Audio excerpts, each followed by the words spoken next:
Buenas noches a todas y a todos.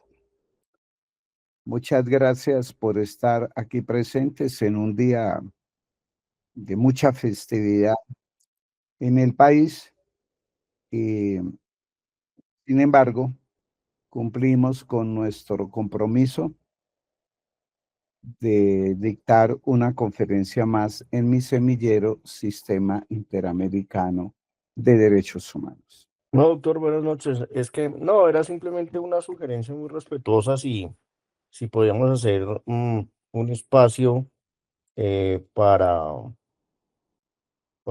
retomar un poco de la parte final de la clase del viernes anterior, como para preámbulo de la que inicia, porque como su merced acabo de decir, iba a ser un tanto distinta a lo que había sido, pues ahí quedé un poquito confundido. No sé si es empalmando la clase anterior o en definitiva es totalmente distinta. Gracias. A ver, muy bien, me explico. Las clases anteriores me he propuesto en hacer una lectura de los artículos 3 al 25 derechos civiles y políticos de la Convención Americana que ustedes ven en pantalla. Y lo último que explicamos fue el artículo 8, garantías judiciales, léase debido proceso. Artículo 25, protección judicial. Y explicamos el caso Rascacorreyes contra Guatemala, un caso de pena de muerte a un secuestrador, y la norma penal aplicable era incompatible con la Convención Americana, artículo 4, derecho a la vida, y gracias al ejercicio del control de convencionalidad que hizo la Corte, la Corte evitó que el Estado le quitara la vida al autor del delito. Y después explicamos el caso Barrios Altos, una masacre que se cometió en el Perú, en uno de los barrios periféricos de la ciudad de Lima, por un grupo paramilitar que había filtrado el DAS peruano. Dicho de otra manera, aquí un gobierno filtró el DAS colombiano y desde allí unos paramilitares hicieron una lista con funcionarios del Estado y empezaron a perseguir a algunos líderes políticos y a matar a algunos personajes de la izquierda. Entonces, ese caso Barrios Altos es muy importante también porque el gobierno del presidente Fujimori, para proteger a estos matones oficiales, influyó en la Asamblea Legislativa para que en una noche tramitaran una ley de amnistía y poder archivar las investigaciones penales contra los victimarios. Y una juez llamada Antonia Sakakurai ejerció el control de convencionalidad de las leyes, tema de un libro de mi autoría que por allá posteriormente vamos a explicar, e inaplicó la ley de amnistía y continuó adelante con la investigación. Entonces, ese fue el tema que explicamos la clase anterior y dijimos que próximamente iba a explicar la parte procesal de la convención, que es la que ven ustedes en pantalla, y con esto comienzo de una vez. Aquí hay una serie de diapositivas que se les va a entregar a ustedes por medio del chat,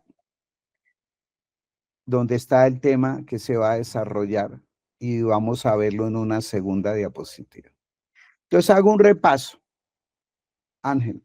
La parte sustantiva de la convención artículos 1 y 2, contiene las obligaciones internacionales que nacen de este tratado llamado la Convención. Valga repetir que así como los contratos civiles generan obligaciones civiles para el comprador, para el vendedor, obligaciones civiles para el arrendador, para el arrendatario, y el contrato válidamente celebrado es una ley para las partes. Internacionalmente, los tratados internacionales que celebran los estados voluntariamente consagran obligaciones internacionales que los estados se comprometen a cumplir. Pacta sunt servanda. Y aquí están en pantalla el artículo 1, lo consultan ustedes en la Convención Americana, y establece las obligaciones de respetar y garantizar el libre y pleno ejercicio de los derechos humanos. ¿Cuáles son esos derechos humanos? Los que están consagrados en los artículos 3 a 25, que leímos la mayoría de los mismos, sin perjuicio de que después regresemos a leer algunos que realmente no hicimos mención a ellos, como el derecho a la nacionalidad, el derecho a la libertad de expresión, el derecho de réplica, derecho a la familia, derecho de los niños y a derechos políticos. Pero hoy vamos a explicar esta parte procesal, que hay dos órganos internacionales de protección: la Comisión Interamericana de Derechos Humanos con sede en Washington, artículos 34 a 51, vamos a leerlos uno por uno. Corte Interamericana de Derechos Humanos, artículos 52 a 69. Entonces pasemos a la siguiente diapositiva para darle comienzo formal. Ahí leen en pantalla ustedes qué es lo que vamos a ver, la parte procesal. Bajemos, por favor.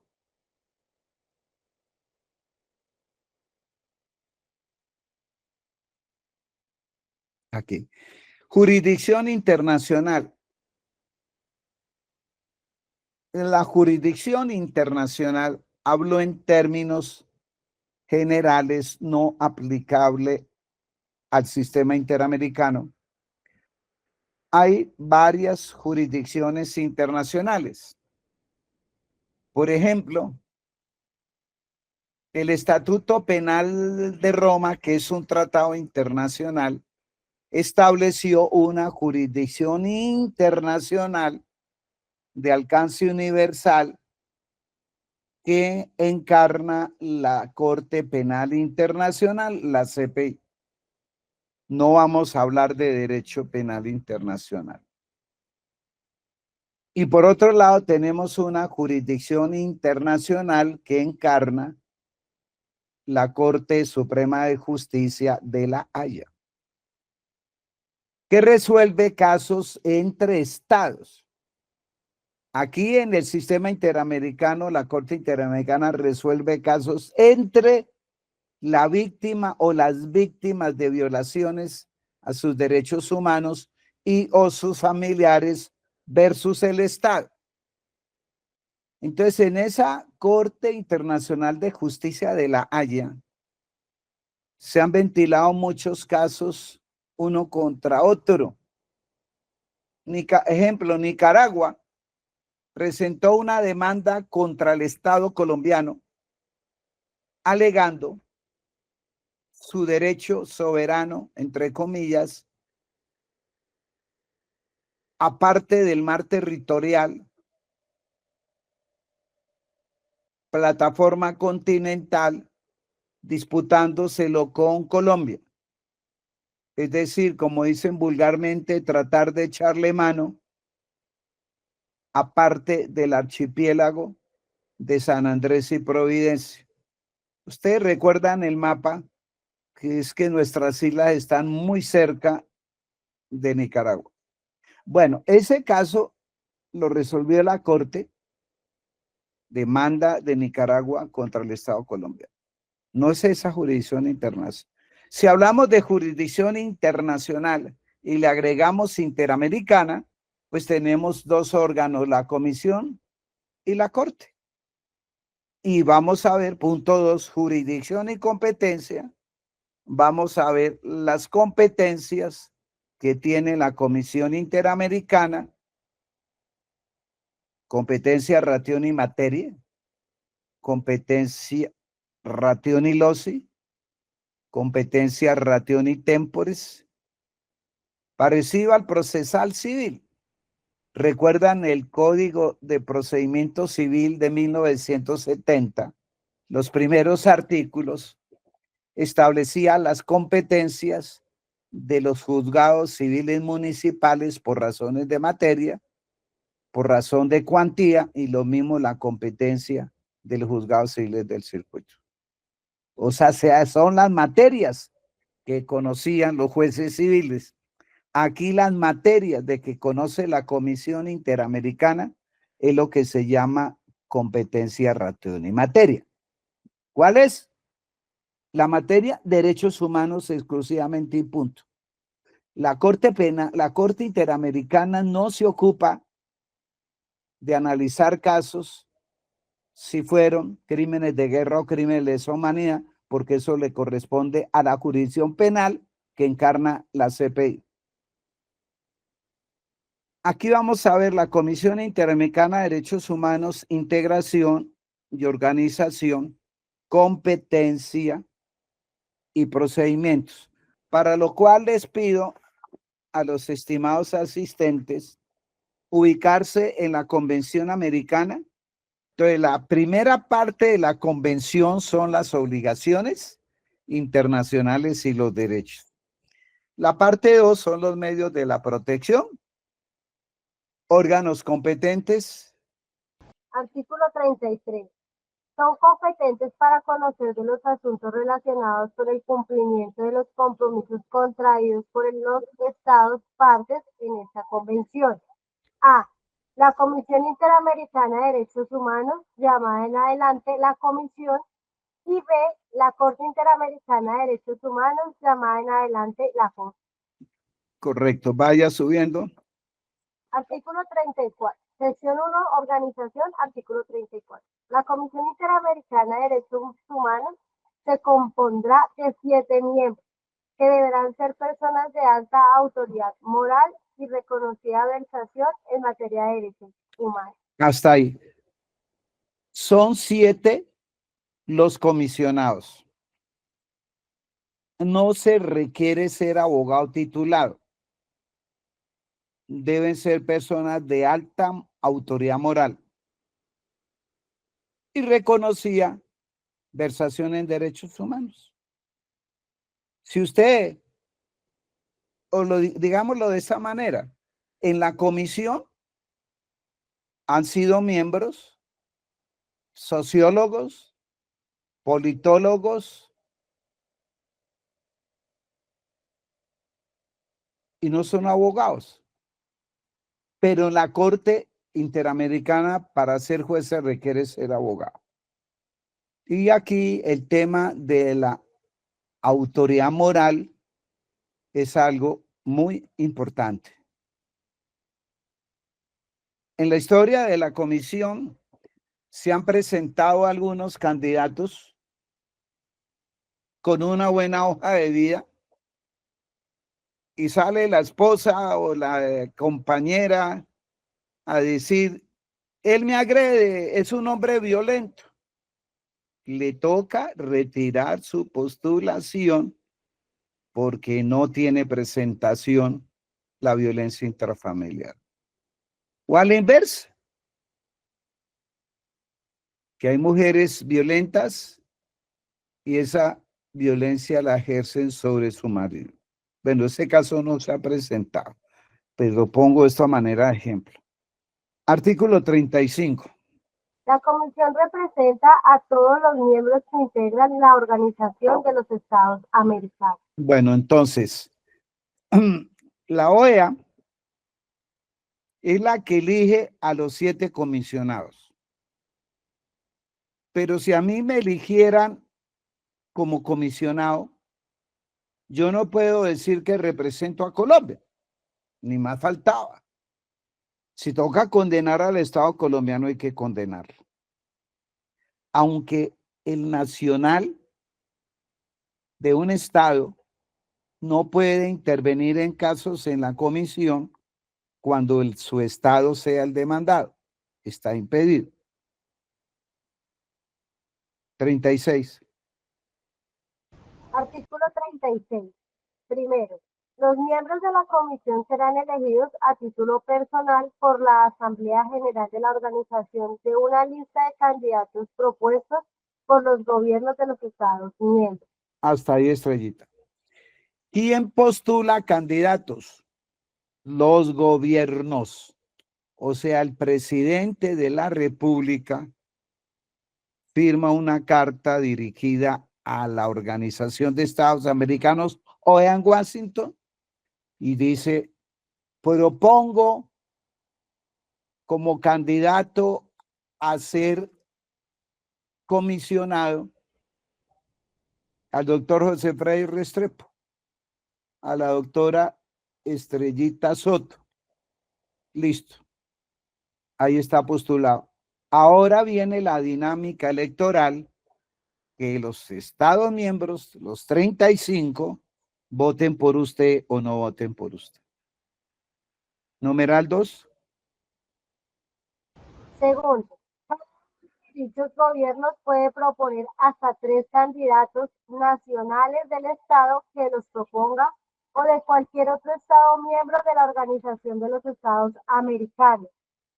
Cuando se proponga una terna, por lo menos uno de los candidatos deberá ser nacional de un Estado distinto del proponente. Esta es una norma muy curiosa porque se faculta, ejemplo, a los estados miembros de la OEA, que es su gobierno, ejemplo, el gobierno del presidente Gustavo Petro, presente una terna. Un candidato debe ser colombiano y presenta como candidata a una mujer venezolana y presenta como tercer candidato a uno de Nicaragua, o sea, de 3 estados distintos. Y la Asamblea General va a elegir a uno de ellos. Sigamos bajando. 37. Artículo 37. Primero, los miembros de la comisión serán elegidos por 4 años y solo podrán ser reelegidos una vez, pero el mandato de 3 de los miembros designados en la primera elección expirará al cabo de 2 años.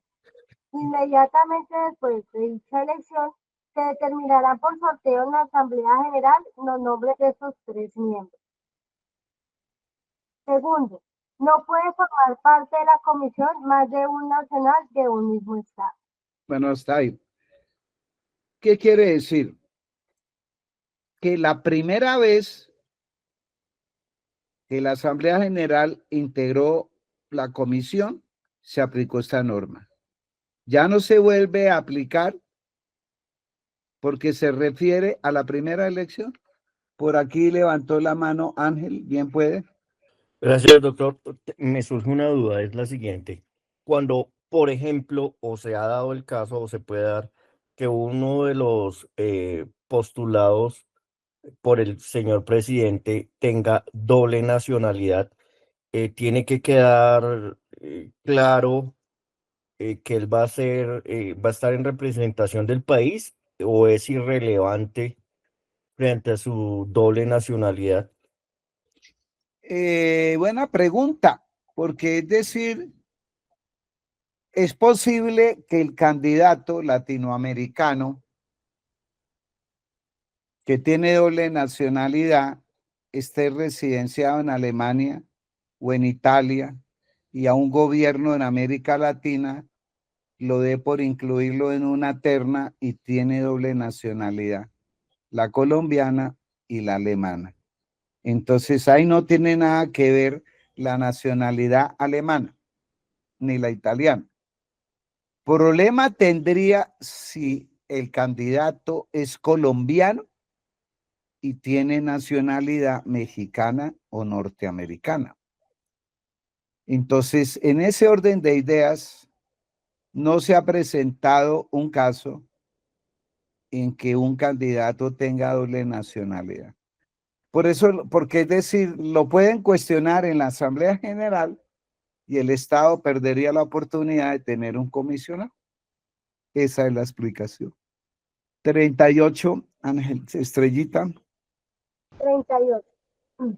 Las vacantes que ocurrieron en la comisión que no se deban a expiración normal del mandato se llenarán por el Consejo Permanente de la organización de acuerdo con lo que disponga el estatuto de la comisión. Bueno, puede suceder que un comisionado se muera.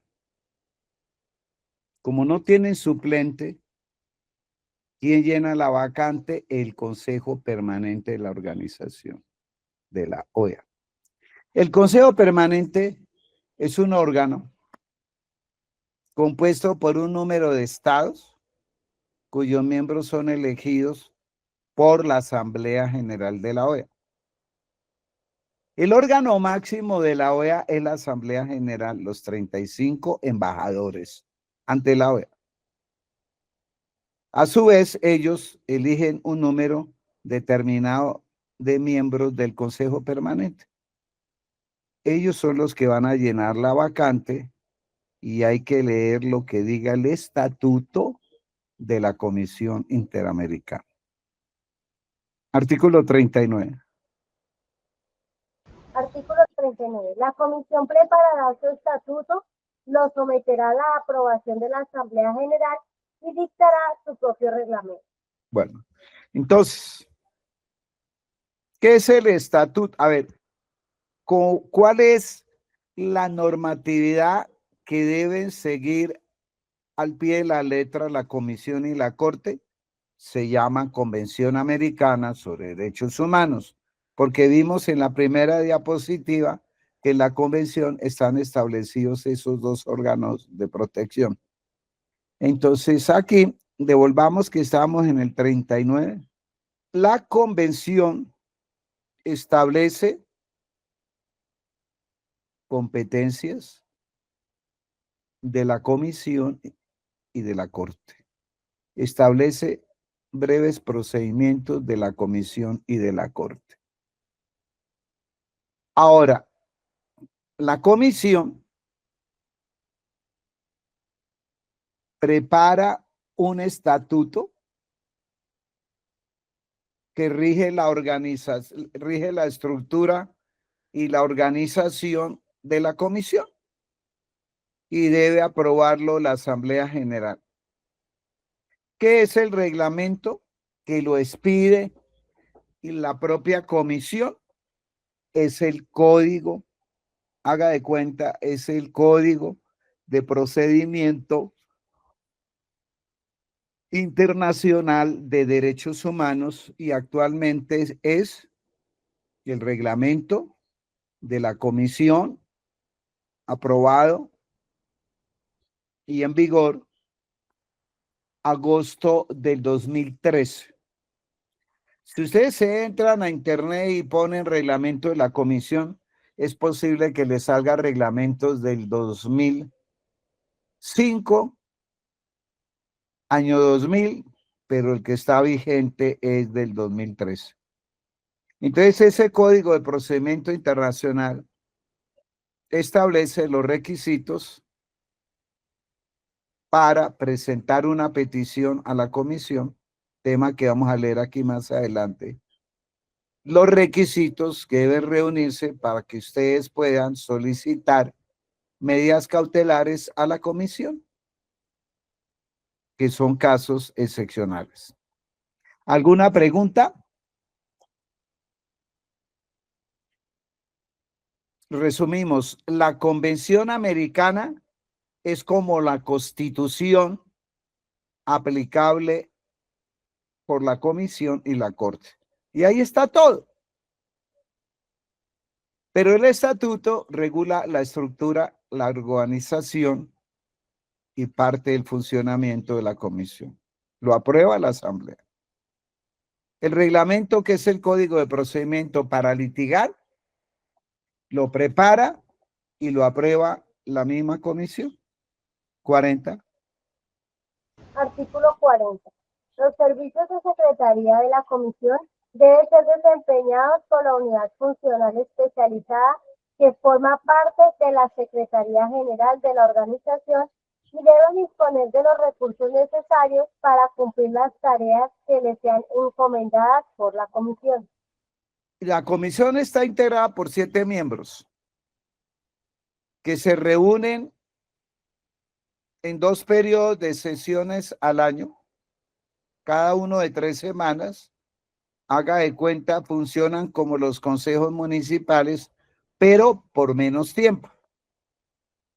No son permanentes, es decir, los comisionados no están ejerciendo su cargo en Washington los 365 días del año.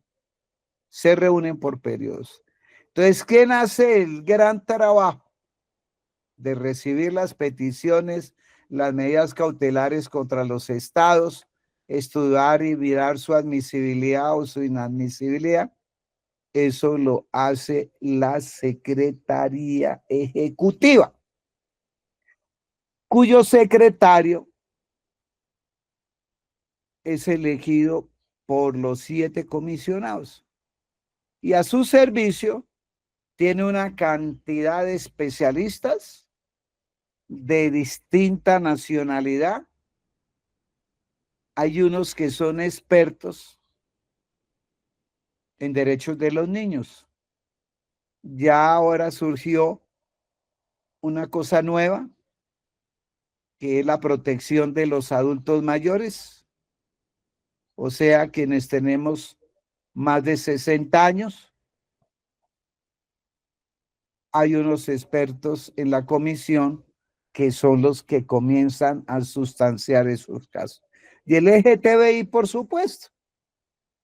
Entonces, la comisión tiene, además, hay unos especialistas en libertad de expresión, otros en derechos políticos.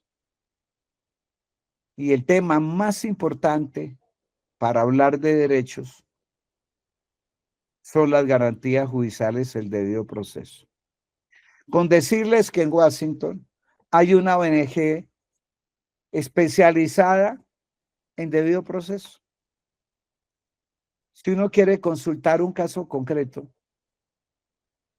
penal, por ejemplo, bien complejo, si hay violaciones o no al artículo 8 de la Convención, esa ONG puede hacer su estudio. ONG, a través de ella se puede litigar. Vamos a verlo más adelante. Sigamos, por favor, 41. Sección 2. Funciones. Artículo 41. La comisión tiene la función principal de promover la observancia y la defensa de los derechos humanos y en el ejercicio de su mandato tiene las siguientes funciones y atribuciones. A. Estimular la conciencia de los derechos humanos en los pueblos de América. Hasta ahí un momentico. ¿Qué es eso de estimular la conciencia? La comisión hace programas con folleticos de capacitación de los derechos humanos en el continente y en las islas del Caribe. Por ejemplo, se hace una gran campaña para respetar los derechos del LGTBI, porque como son tan discriminados sus miembros, entonces hay que hacer conciencia de que son seres humanos y no hay que discriminarlos por razón de su orientación sexual. En estados como Cuba, que no han ratificado la Convención Americana, pero se le aplica la Declaración Universal, que vamos a ver oportunamente, hay violaciones reiteradas, o sea, continuas, repetitivas, a los derechos políticos de los disidentes. En Cuba no puede usted manifestar una política diferente a la revolución cubana. Eso no les importa a ellos para nada. Pero el otro tipo de trabajos que hace la comisión para fomentar la conciencia y que respetemos los derechos, cierro con esto, una frase formidable de Benito Juárez, el presidente mexicano. Dijo, la paz es el respeto al derecho ajeno. Si nosotros tenemos conciencia, debemos respetar los derechos humanos del vecino, enseñarle a los niños que en el colegio hay que respetarle los derechos a sus compañeritos, en el trabajo lo mismo. Bueno, ve, aquí podemos hablar muchas cosas. Ve. Formular recomendaciones, cuando lo estime conveniente, a los gobiernos de los Estados miembros para que adopten medidas progresivas en favor de los derechos humanos dentro del marco de sus leyes internas y sus preceptos constitucionales, al igual que disposiciones apropiadas para fomentar el debido respeto a esos derechos. ¿Qué quiere decir todo esto? Lo siguiente. Que en cualquier momento la comisión emite un comunicado con recomendaciones, ejemplo, para que Venezuela adopte medidas progresivas en favor de los derechos políticos de todos los venezolanos. Si eso es así, pues no se van a presentar tantas arbitrariedades como vemos por televisión. ¿Está claro? Y eso, bueno, aquí está Ángel otra vez, por favor. Gracias, doctor. Una pregunta. Si bien es cierto, existe un estado que ha ratificado la convención. Ok. Entonces llegan y nos formulan unas recomendaciones. Esas recomendaciones, por el solo hecho de ya estar o haber ratificado la convención, ¿son vinculantes o no son vinculantes? ¿Hay algún tipo de sanción o en No, este caso, por ser recomendaciones, simplemente es arbitrio del Estado? no, eso no tiene efectos vinculantes. Lo que pasa es que cuando la comisión hace recomendaciones al gobierno mexicano de que por favor intervenga para evitar más desapariciones forzadas de personas. Porque a la fecha, por ahí me dieron unos datos unos alumnos mexicanos, van como 133,000 desaparecidos en México. ¡Qué locura! Y entre esos han caído muchos colombianos. Deben saberlo ustedes. Bueno, C. Literal C. Sí. Preparar los estudios e informes que consideren convenientes para el desempeño de sus funciones. A ver, la comisión emite muchos informes y esos informes son tendientes para la misma comisión desempeñar sus funciones. Y hacen estudios profundos de la alta, o digamos de otra manera, hacen estudios relacionados con la trata de personas y enseñan en qué consiste la trata de personas, independientemente de que cada estado tipifique o no como delito la trata de personas y si eso puede ser un crimen internacional. Literal de D. Solicitar de los gobiernos de los Estados miembros que le proporcionen informes sobre las medidas que adopten en materia de derechos humanos. bueno, entonces año tras año, cada uno de los 35 Estados miembros de la OEA debe rendir un informe.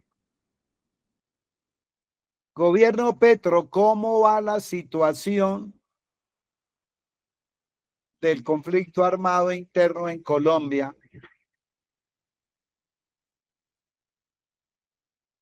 Ha aumentado el número de asesinatos de líderes sociales, de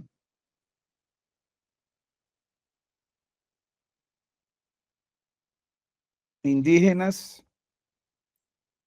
de negros, de mujeres, es decir, con estadísticas, los gobiernos tienen que decir la situación de derechos humanos en Colombia ha sido la siguiente. Acuérdese, en una época que el gobierno colombiano tenía un presidente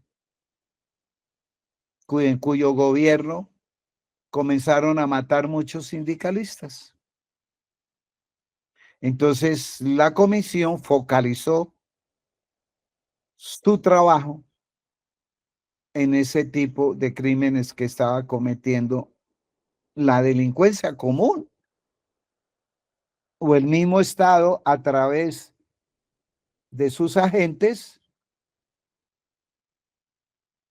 o la guerrilla o los paramilitares. Y eso llegó hasta Naciones Unidas.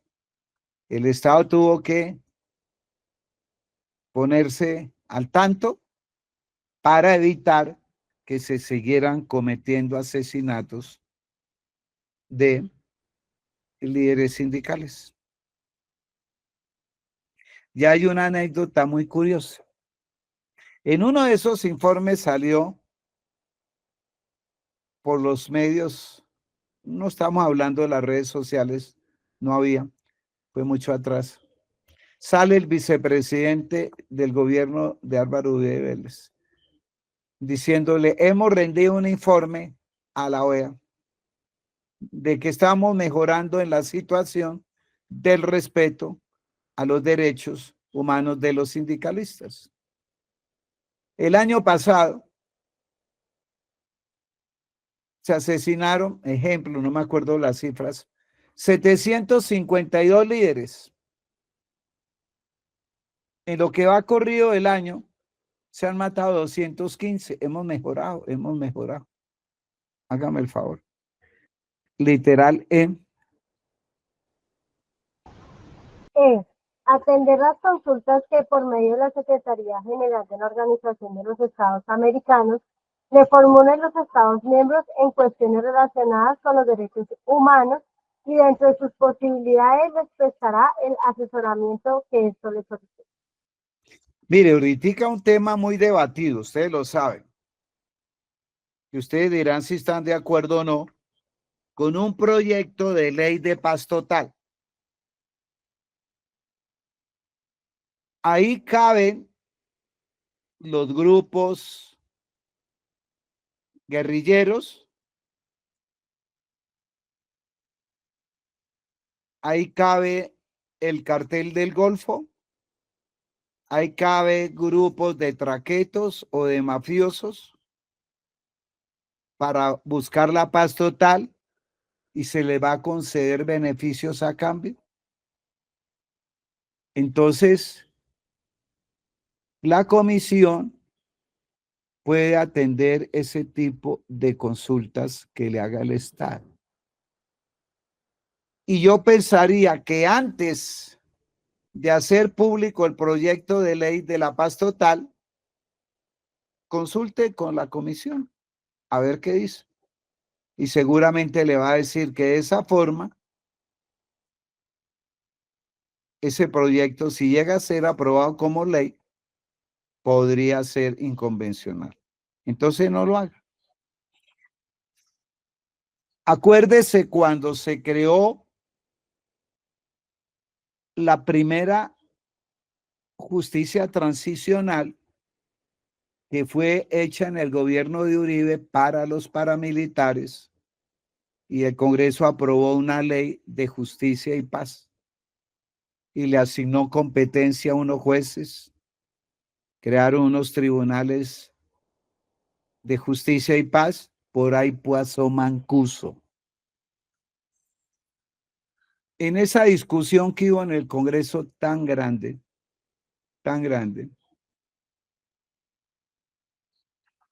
se alcanzó a decir que por qué no le consultábamos a la Comisión Interamericana el proyecto que se estaba debatiendo en el Congreso.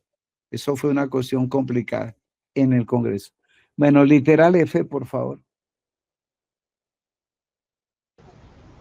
F. Actuar respecto de las peticiones y otras comunicaciones en ejercicio de su autoridad de conformidad con lo dispuesto en los artículos 44 al 51 de esta convención. Bueno, aquí lo que nos está diciendo claramente es que la Comisión Interamericana actúa cuando se formulan peticiones de conformidad con los artículos 44 y siguientes. Entonces, saltemos por favor al artículo 44 y va a ser una norma clave en todo el desarrollo de este semillero y que ustedes deben tener en cuenta. ¿Cómo se accede a la comisión? Dicho en términos de procesal civil, ¿quiénes están legitimados en la causa? Léame, por favor. 4.4. Artículo 44. Competencia. Cualquier persona o grupo de personas o entidad no gubernamental legalmente reconocida en uno o más estados miembros de la organización puede presentar a la comisión peticiones que contengan denuncias o quejas de violación de esa convención por un estado parte. Entonces, distingan una cosa. No es lo mismo víctima que peticionario. Víctima es aquel que sufre en carne propia la violación a mis derechos humanos, a sus derechos. Peticionario es aquel que puede presentar un documento ante la comisión que contengan denuncias o quejas de violación a derechos reconocidos en la Convención Americana. ¿Quiénes pueden ser, digamos con otra terminología, sujetos activos? Cualquier persona o un grupo de personas o una entidad no gubernamental legalmente reconocida en uno o más estados miembros de la organización. Entonces, ustedes pueden crear una ONG de derechos humanos para litigar casos concretos de violaciones a derechos humanos. Ejemplo, Trujillo Valle. Yo conocí unos estudiantes en un posgrado en la Libre o en la Santiago de Cali, que eran de allá, de Trujillo Valle. Y me decían, doctor, por ahí hay unos casitos sueltos de algunas víctimas desaparecidas que no se ha hecho nada. Dije, pues cojan esos casos y pueden crear usted una ONG. ¿Cómo? Y esto es para ustedes también. A ver, que incluyan un experto en derechos humanos que son ustedes mis alumnos. Allá el alumno Pedro Pérez, que es un gran penalista, forme parte de la ONG. Aquí María Rojas, usted es experta en contencioso administrativo. Aquí Pedro Pérez, constitucionalista, reúnanse y van a crear una ONG de derechos humanos y le ponen un nombre bien atractivo. Ustedes son los que van a firmar ese documento que se llama petición y formulan denuncias o quejas. O una sola persona puede hacerse a un caso de esos que todavía están en la impunidad de Trujillo Valle. Pero, eso sí, la víctima es la que tiene que agotar los recursos de jurisdicción interna. Entonces vamos a saltar, por favor, al artículo 46. Artículo 46. Para que una petición o comunicación presentada conforme a los artículos 44 o 45 sea admitida por la comisión, se requerirá: a. Que se haya interpuesto y agotado los recursos de la jurisdicción interna, conforme a los principios del derecho internacional generalmente reconocidos. Perdón, B. Ángel. Devolvamos un poquito para ver el literal A. Mire, que se hayan interpuesto y agotado los recursos de jurisdicción interna. Recursos no necesariamente tiene que ser el recurso de reposición, el recurso de apelación, el recurso de queja, el recurso de casación, el recurso de revisión especial en el Consejo de Estado. Por recurso entiéndase acciones constitucionales de tutela, habeas corpus, habeas data, recurso de insistencia y la gran acción muy desconocida por los abogados, el mecanismo de búsqueda urgente. ¿Quién los interpone y los agota? Vamos bajando.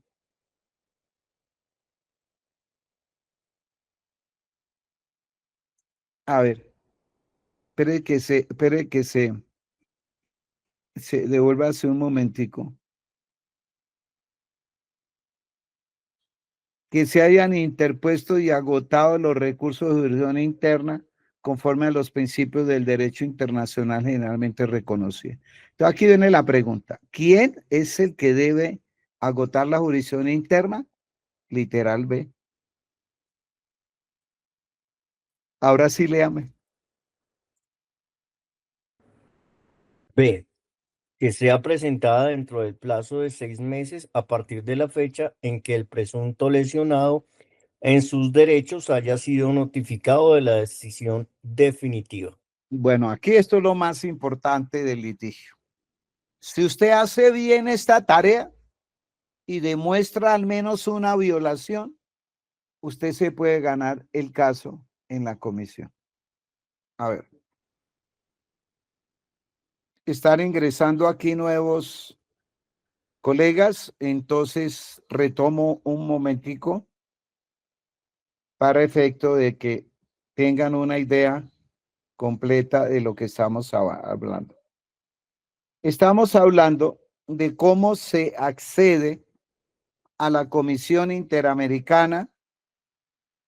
Se accede mediante un escrito que se llama petición. ¿Quién lo puede presentar? Cualquier persona, un grupo de personas o una ONG de derechos humanos. Listo. Trujillo Valle. Yo puedo presentar una petición de alguno de esos casitos que andan por ahí dando vueltas de Trujillo Valle, de algunas personas desaparecidas. Pero el presunto lesionado, o sea, la víctima, es a quien le corresponde interponer y agotar esos recursos y esas acciones constitucionales y legales. Y tiene 6 meses de plazo para presentar la petición en la comisión. ¿Cómo se contabilizan los 6 meses? A partir del momento en que esa víctima, o sea, el presunto lesionado, haya sido notificado de la decisión definitiva. Entonces, en casos de masacres, ¿qué jurisdicción hay que agotar? La jurisdicción penal, para que el juez, para que la fiscalía y los jueces penales competentes cumplan con el deber internacional de investigar, juzgar y sancionar. Y van para la cárcel los victimarios, paramilitares, guerrilleros, traquetos, mafiosos. Y como las violaciones a derechos humanos generan daños, pues hay que interponer la acción de reparación directa dentro de los 2 años siguientes a la ocurrencia de los hechos. Y podrá interponerse acción de tutela, claro. Si en el contencioso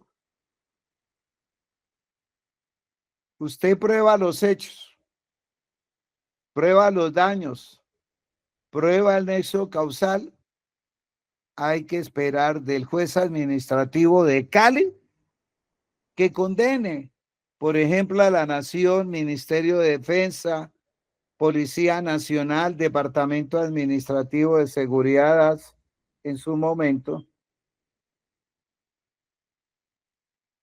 y al condenar tiene que ordenarle reparar integralmente los daños a la nación. Pero si eso no se cumple tal cual, sino el juez administrativo falla en contra la acción de reparación directa, usted interpone apelación inmediatamente. Va al Tribunal Administrativo del Valle y confirma. Hace 8 o 15 días por acá alguno de abogados litigantes contó un caso parecido. Entonces la pregunta es, contra las sentencias de primera y segunda instancia desfavorables en la reparación directa, ¿hay alguna acción? Sí, señor, está la acción de tutela contra providencia judicial. Tiene que interponerla. Supongamos que el juez constitucional de tutela de primera instancia le falla en contra, no le ampara los derechos fundamentales. Usted tiene que impugnar. Va al tribunal, segunda instancia, confirma. Debe estar usted atento en la Corte Constitucional a fin de establecer si se selecciona o no se selecciona su proceso constitucional de tutela. Y si no lo seleccionaron, la Corte dicta un auto que se notifica por estado en la Secretaría General de la Corte y ahí comienza a correr los 6 meses de que trata literal B. ¿Alguna pregunta? ¿Está claro?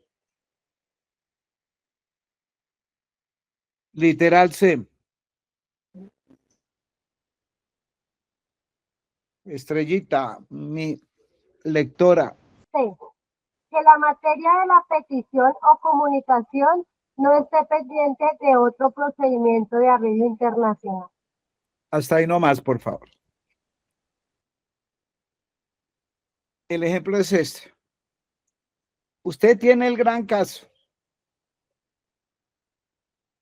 Entonces, dijimos al comienzo de este curso, de este semillero, que además del sistema interamericano, existe el Sistema Universal de Protección de Derechos Humanos, Naciones Unidas, y unos tratados internacionales específicos. Tenemos el Pacto Internacional de Derechos Civiles y Políticos, que estableció un órgano internacional de protección que se llama el Comité de Derechos Humanos, que tiene sede en Ginebra, Suiza. Usted estudia el caso y cuando hablamos de caso dijimos son hechos relevantes y probados. Usted estudia esos hechos frente al pacto internacional a ver si encuentra violaciones a alguno de los derechos humanos reconocidos en el pacto.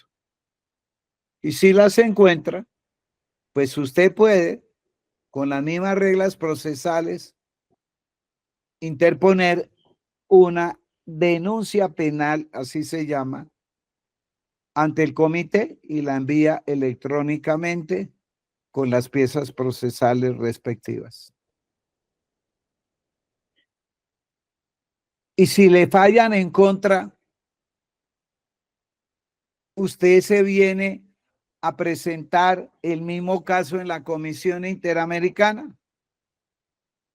La respuesta es no. Usted tiene que definirse muy bien, me voy por el sistema interamericano o el sistema universal. O lo que han hecho algunos abogados, dicen, para ir a la fija, presentemos la petición en la comisión y presentémosla en el comité. A eso se le llama, para que anoten, no duplicidad de procedimientos internacionales. No puede doblemente litigar usted. No duplicidad de procedimientos internacionales. Entonces, la recomendación que yo hago es, si usted no conoce el sistema universal, no se vaya por allá. Véngase por el sistema interamericano. Y pongo ejemplos de éxito. No quiero decir que el Comité de Derechos Humanos de Ginebra, Suiza, no sea garantista. ¿Se acuerda de aquel exministro de Agricultura que iba a ser presidente y lo tenía en su corazón su presidente Uribito, Andrés Felipe Arias? Fue condenado por la Sala Penal de la Corte Suprema por lo de agroingreso seguro. ¿Se acuerda que se robaron unas millonadas de pesos destinados a fomentar el agro, apoyar con recursos del Estado a los campesinos, y paró en manos de quienes no eran campesinos? Lo condenaron. Pero no tenía en ese momento, en el procedimiento penal a seguir en la Corte Suprema, esos procesos contra los aforados. La Sala Penal investigaba, juzgaba y condenaba. Y no estaba reglado en el procedimiento penal la segunda instancia. O sea, lo condenaron en única instancia Andrés Felipe Arias. El caso lo llevó al comité y lo ganó. Y ahí está, buscando la posibilidad de que la Sala Penal de la Corte revise y dicte otra sentencia y lo absuelva. Miguel Rodríguez Orejuela también se ganó un caso importantísimo en el Comité de Derechos Humanos. Pero bueno, vámonos por este lado. Literal D, por favor. D. Que en el caso del artículo 44, la petición contenga el nombre, la nacionalidad, la profesión, el domicilio y la firma de la persona o personas o del representante legal de la entidad que somete la petición. Bueno, aquí el tratado establece unos requisitos mínimos que debe reunir usted en la petición para ser tramitada por la comisión. Pero aquí no están todos los requisitos. Para que anoten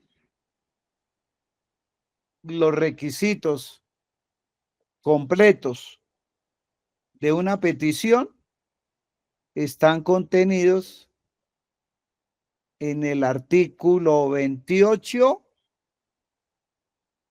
del reglamento de la Comisión Interamericana de Derechos Humanos, fechada de agosto del 2013.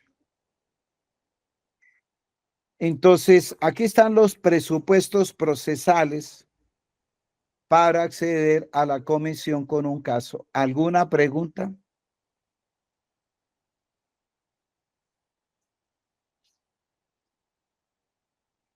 Parece que no. Entonces, vienen unas excepciones según las cuales usted no está obligado a agotar. Vamos con el numeral 2. Las disposiciones de los incisos 1A y 1B del presente artículo no se aplicarán cuando a. No existan en la legislación interna del Estado de que se trata el debido proceso legal para la protección del derecho o derechos que se alega han sido violados. Ahí nomás, ahí nomás. El ejemplo es Venezuela.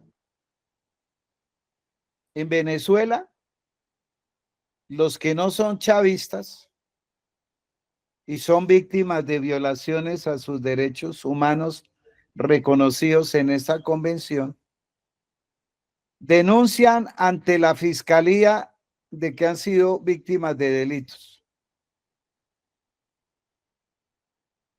La fiscalía es como un muro de contención que no va a tramitar ninguna denuncia, porque resulta que los involucrados son los militares venezolanos.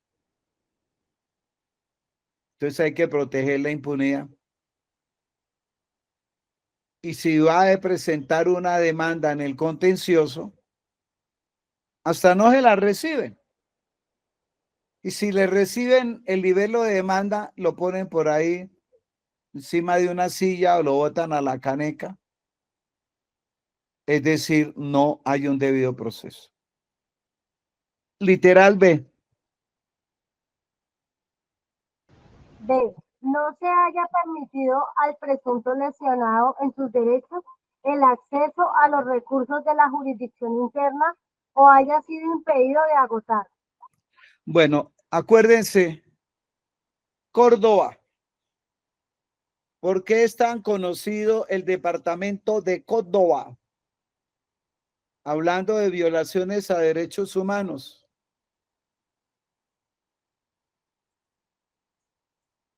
Porque allí, en una época del año 2002 hacia el 2010, comienzan a aparecer nuevos propietarios de predios rurales de origen antioqueño. Y en algunos casos, sus propietarios campesinos habían sido despojados de sus bienes por paramilitares que facilitaron que esos nuevos compradores le ofrecieran una suma irrisoria a sus propietarios. Es decir, vino un despojo de tierras masivo. Cuentan por esa época abogados de Córdoba, fiscales, jueces, que llegaba un comprador X a una finca y le decía a don Pedro, vengo a comprarle la finca. Mire, mi señor, yo no estoy vendiendo la finca. Bueno, entonces mañana vengo a negociar con la viuda y le pegaba un tiro en la frente. Y obligaban a la cónyuge sobreviviente y a sus herederos a firmar las escrituras, previo proceso de sucesión. Entonces, denunciar esos hechos, en la fiscalía cerraban la puerta. Los jueces de restitución de tierra no actuaban. Eso quiere decir que no se haya permitido a esos lesionados, a esos campesinos violentados en sus derechos, no se les haya permitido el acceso a los recursos de jurisdicción interna. Ahí está claro. O si pudieron interponer los recursos de jurisdicción interna, se les impidió agotarlos. Unos casos famosos en Bogotá, ¿se acuerdan de un abogado litigante muy bueno, Eduardo Umaña Luna? ¿Recuerdan? Se ganaba todos los casos contra el Ministerio de Defensa. Había otro mucho más reconocido, Tarcisio Cáceres. Entonces, ellos se ganaban los casos. No, perdón, Tarcisio Roldán Palacios. Tarcisio Cáceres fue compañero mío cuando fui magistrado en el Tribunal de Bogotá y Cundinamarca. Entonces, en un caso de Mendoza, hagan de cuenta, dentro de 15 días, el magistrado ponente empieza a recibir testigos de la parte actora para probar los hechos, los daños y el nexo causal. Y días antes comienzan a matar uno por uno los testigos. O sea, dejan sin prueba a la parte demandante. Y al final mataron al abogado. Entonces, sí interpuso la acción contenciosa, sí, pero la agotó, no pudo. Literal, sí. C. Haya retardo injustificado en la decisión sobre los mencionados recursos. A ver, ustedes tienen muy claro que hay algunos despachos judiciales que se demoran eternidades para el trámite de un proceso civil o un proceso contencioso administrativo. Y pongo el ejemplo más corriente y conocido. En ejercicio de la acción de reparación directa, usted demandó a la Nación, Ministerio de Defensa, Policía Nacional, ante el juzgado, ante el Tribunal Administrativo del Valle. Y a la vuelta de cuatro años y medio, le fallaron a favor. La parte demandada interpuso el recurso de apelación ante el Consejo de Estado. 5 años de retraso que no resuelven los casos, 8 años, 10 años, 12 años.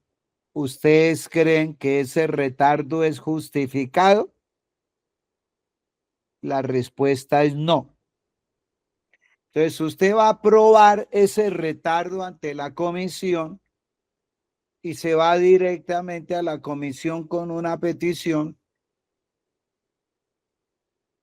y dejar ahí que va a ser la sección tercera a ver cuándo van a resolverse dentro de 15, 20 años. Ese retardo no se justifica. ¿Alguna pregunta?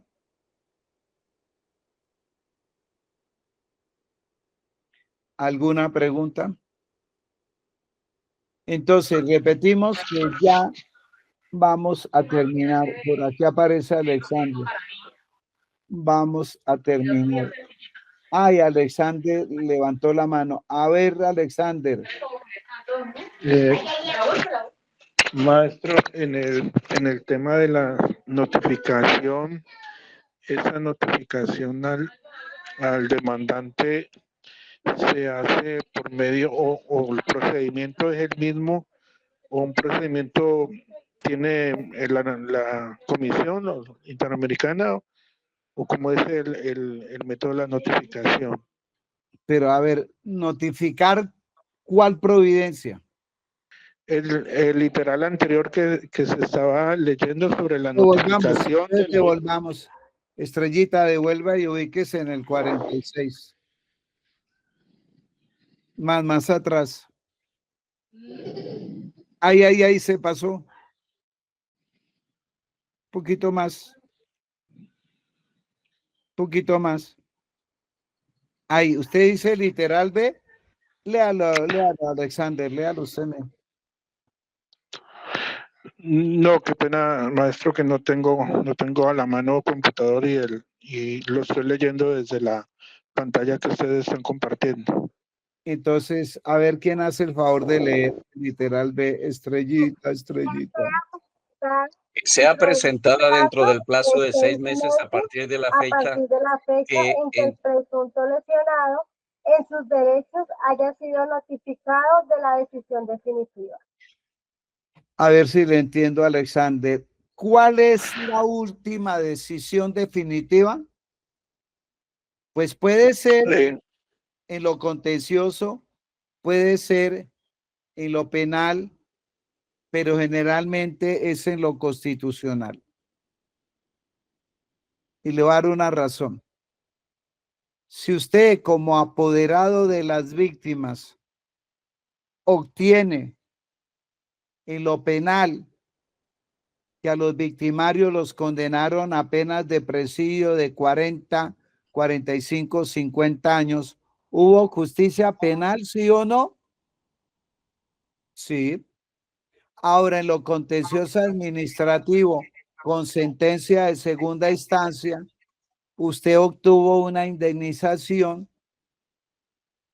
de 50.000 millones de pesos para las 15 víctimas que asesinaron los paramilitares con el apoyo de militares. Es una suma de dinero altísima. Hay que decir que hubo justicia contenciosa administrativa. Entonces, no tiene usted derecho de acceder a la comisión para cobrar otra indemnización. Ya, quedó reparado integralmente. Esto funciona al revés, digo yo. Cuando en lo penal hay impunidad, la fiscalía no ha detenido a ninguno de los victimarios que cometieron esa masacre hace 15, 20 años. Y en lo contencioso le fallan en contra en primera y en segunda. Ahí usted es que tiene que interponer la acción de tutela y esperar a que llegue a la Corte Constitucional. Y en la Corte Constitucional, si le seleccionan su proceso constitucional, aleluya. Porque en 3 millones de tutelas que llegan al mes a la Corte, eso dicen las estadísticas, a ver si su proceso es seleccionado, es una lotería. Generalmente no lo seleccionan. Para ello, la sala de selección, compuesta de 2 magistrados, dicta un auto de no selección y se notifica por estado en la Secretaría General de la Corte.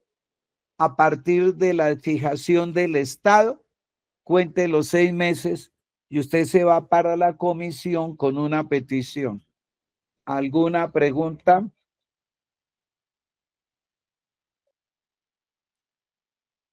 ¿Es eso lo que quería dilucidar, Alexander? Sí, maestro, muchas gracias, muy amable. Bueno, entonces aquí hemos visto la primera parte procesal en la Convención Americana sobre Derechos Humanos. Y concluyo. ¿Quiénes son víctimas? Concluyo haciendo un resumen. ¿Quiénes son víctimas? Quienes sufren en carne propia la violación de sus derechos humanos. Peticionario puede ser cualquier persona, 1, 2, un grupo de personas, 3, una ONG, pueden presentar la petición y se convierten en peticionarios. Pero usted puede hacer una cosa. La víctima lo buscan como experto del sistema interamericano. Usted les dice, yo redacto el escrito llamado petición y usted, víctima, lo firma. Entonces lleva una doble condición procesal, la de víctima y peticionario. Pero generalmente las víctimas le dicen al abogado, no, doctor, firme usted que usted es el que sabe. Entonces usted dice, bueno, voy a firmar yo como copeticionario, pero el peticionario principal es usted, la víctima. Y hacemos un contrato de prestación de servicios y que le otorguen poder como abogado, ya sea en presentación personal, y usted va a la comisión y presenta la petición. Aunque no se requiere la calidad de abogado para litigar en la comisión. ¿Alguna pregunta? Vayan a llevar sus niños a pedir dulces. Bueno, entonces, convocados para dentro de 8 días, aunque no estoy seguro porque voy a hacer un viaje, porque me invitan a la Universidad Libre de Cúcuta a inaugurar este semillero de manera presencial. Entonces, arranco de ceros. Ustedes los puedo invitar, pero como ya están como avanzados, aquí ya hemos hecho como 6, 8 conferencias, si mal no estoy, hemos avanzado mucho. Entonces, la próxima vamos a continuar con esta parte procesal, leyendo los artículos que vienen después del 46 de la convención. Buenas noches a todas y a todos y muy gracias por asistir y estar presente hasta esta hora.